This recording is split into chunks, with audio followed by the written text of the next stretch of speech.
Hello, everyone, and welcome to Consumer Watchdog's Rage for Justice Report. It's our weekly conversation about the current issues we're exposing, confronting, and changing.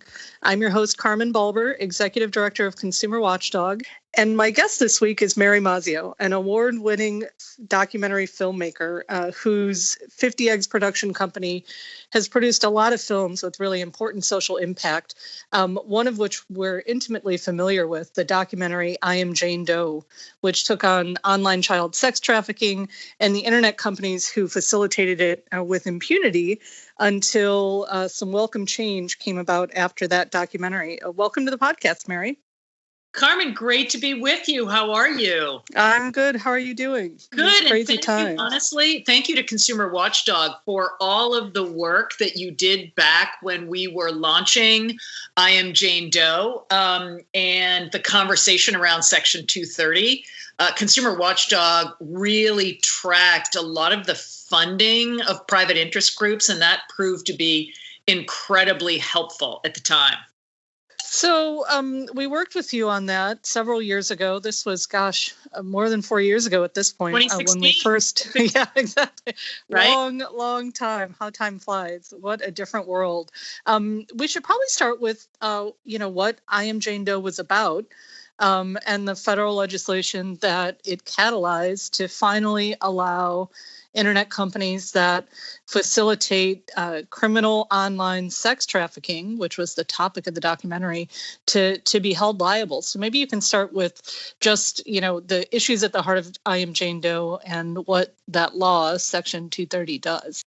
Yeah, of course. So we were filming I Am Jane Doe, which was about young children in America that were victims of sex trafficking. And actually, the project came about not with any intent around online liability, but because I was approached by a donor who said, Mary, what do you know about child sex trafficking in this country? And I said at the time, it doesn't exist, right? That's for emerging economies. And she was like, guess again, wrong answer, thank you for playing.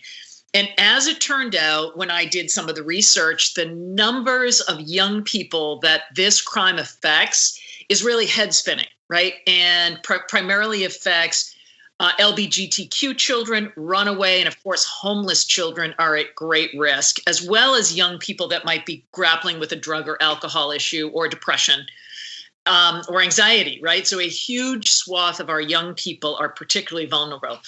So I read this case in a 2x2 section, 2 inches by 2 inches in the Boston Globe about 3 Jane Doe children that were suing Backpage.com, which was owned by the Village Voice and was the largest online portal for sex trafficking of all kinds. And the Jane Does were saying, hey, listen, we were victimized on your site. Do you bear some culpability? Do you bear some responsibility for this crime that happened to me? And by the end of the project, of course, we had been speaking with all of the Jane Does. There were other similar cases, and all of these cases were dismissed, including the one in real time as we were halfway through filming that these Jane Doe children from Boston were filing because of Section 230 of the Communications Decency Act, right, which provides, in layman's terms, right, immunity for third-party content.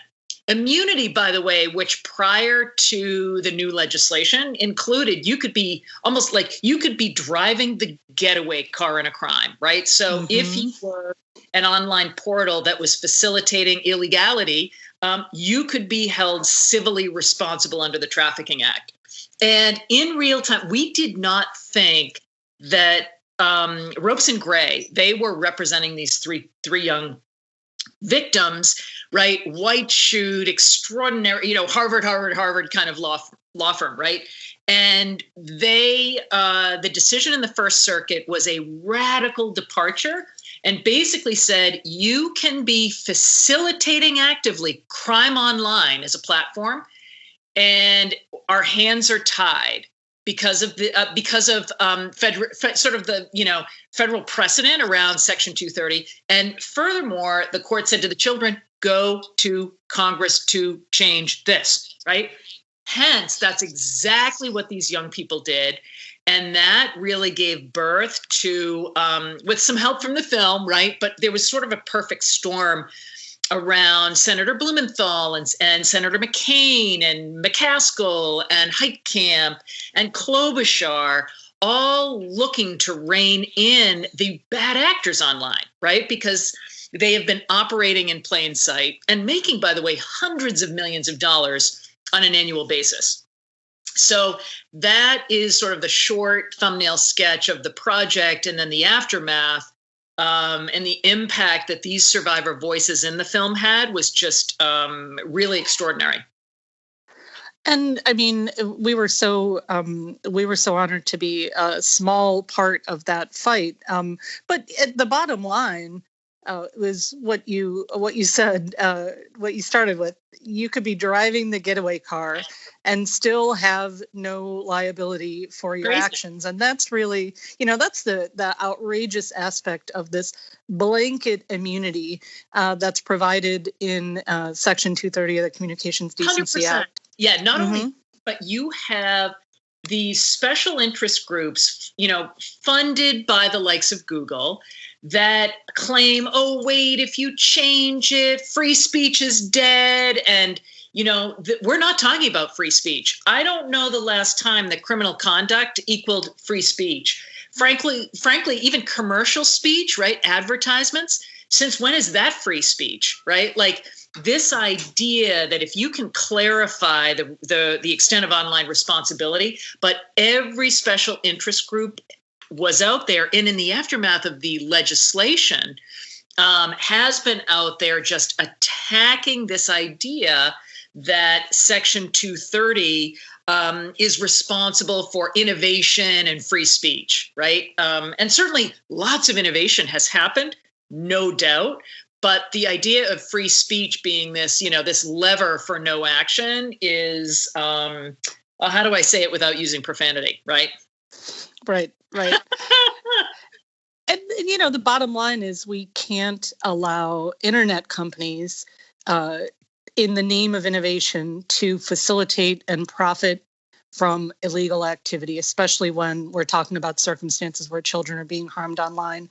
And so this was really, that was really the first lever, right? That this activity was so heinous, so obviously outrageous that it jump-started this conversation about when internet companies should be allowed to be held liable, and generated huge bipartisan support. I mean, this was legislation the Trump administration signed. Yes, it was, of course, heralded by a wide, Portman, McCaskill, Klobuchar, McCain. It was thoroughly bipartisan. And once the legislation hit 60 votes in the Senate, it nearly died in the House, right? And we know that paid interest groups, of course, were at the forefront of that. And coming out of this, you might say, hey, listen, the survivors won the battle. They have not won the war. And what do I mean by that?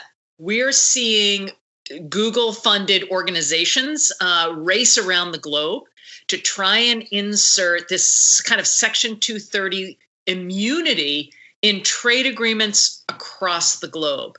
What does that mean? It means you are exporting the bad actor problem, right, to our neighbors and allies and friends across the globe. So, listen, this was a skirmish, and these survivors, along with the likes of Consumer Watchdog or, the National Center for Missing and Exploited Children, there were a whole host of amazing nonprofit groups that came together to support these survivors. But it is only the tip of the iceberg. And these Google-funded groups are so deep-pocketed and fighting tooth and nail, both on the Hill and then around the globe, to expand this idea of immunity, right? I mean, they're far more profitable when they don't have to take responsibility, even for criminal conduct. Well, that brings us to, what's coming up, the future, what we can expect, because we obviously have a new administration. As you said, that this fight is moving global, but we also have a huge opportunity here for real reform of this blanket liability law, because we've got completely different rhetoric coming out of the administration and new bipartisan attention heating up on this issue. You know, Biden said that he wants to repeal Section 230. I think that might go a little too far, but he has said he wants to repeal it, I presume, and replace it with something better. His Commerce Secretary has said that this is going to be something she's looking at.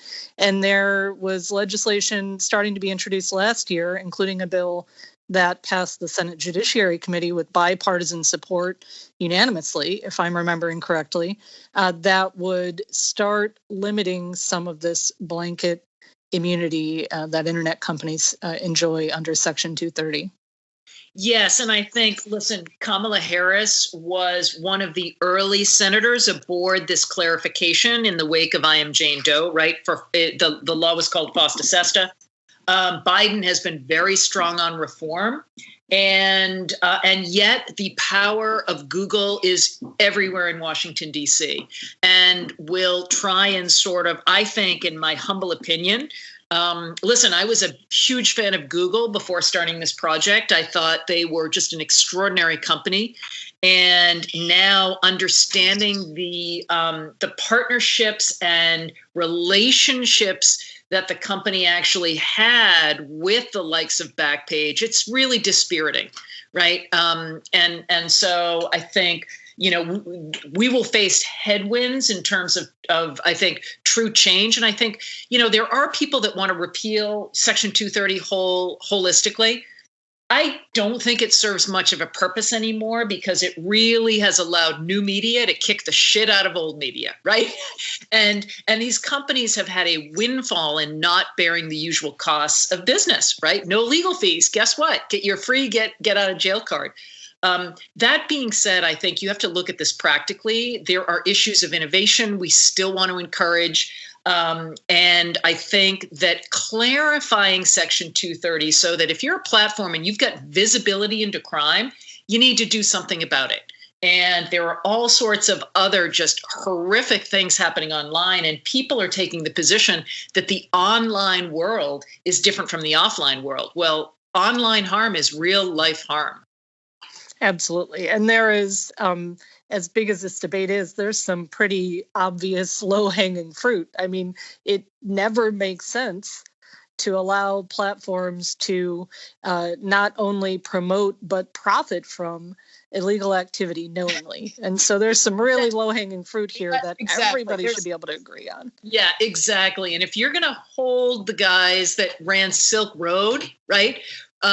If you're going to go after the guys that ran Silk Road, why is there not that sort of same sort of outrage and vigilance around all of the harm happening to children? I mean, the New York Times about 6 months ago, right, exposed all of the online harm. Why are so many of these platforms not adhering to child safety laws? They are laws, but they've got no teeth.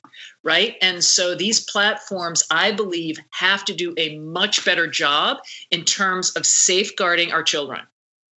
Absolutely. And then, you know, you open up this window into how internet companies like Facebook, for example, use their algorithms to expand and promote all of this dangerous misinformation online. And, you know, no one's talking about limiting First Amendment rights and free speech, but there's a difference when you're talking about blatantly illegal activity and companies using, you know, their back end and their data collection to promote that activity. Exactly. And you're seeing this with fake news. You're seeing it with online pharma, with opioids, right? To what extent are these platforms, they have visibility, right? The business proposition of these platforms is data aggregation. They are slicing and dicing all of our personal data. They are in the policing content business. So this idea that, we can't police content, there's too much of it, you know, that was actually the case back 20 years ago when Section 230 was enacted. It's just simply no longer the case today. Right. Websites are no longer passive posters or sites like these. Passive posters. Or dumb pipes. Yeah. Exactly. Dumb pipes. Well, thanks so much, Mary, for joining me. This has been really interesting. I'm sure we'll have a lot more to talk about as the year progresses. Yes. Thank you so much for having me. And again, thank you to Consumer Watchdog for your thoughtful and really extraordinary contribution to educating people around the Section 230 debate a few years ago. Well, it's a fight we'll be in the year to come. Thanks, everyone, for tuning in. And don't forget to subscribe to the podcast on SoundCloud.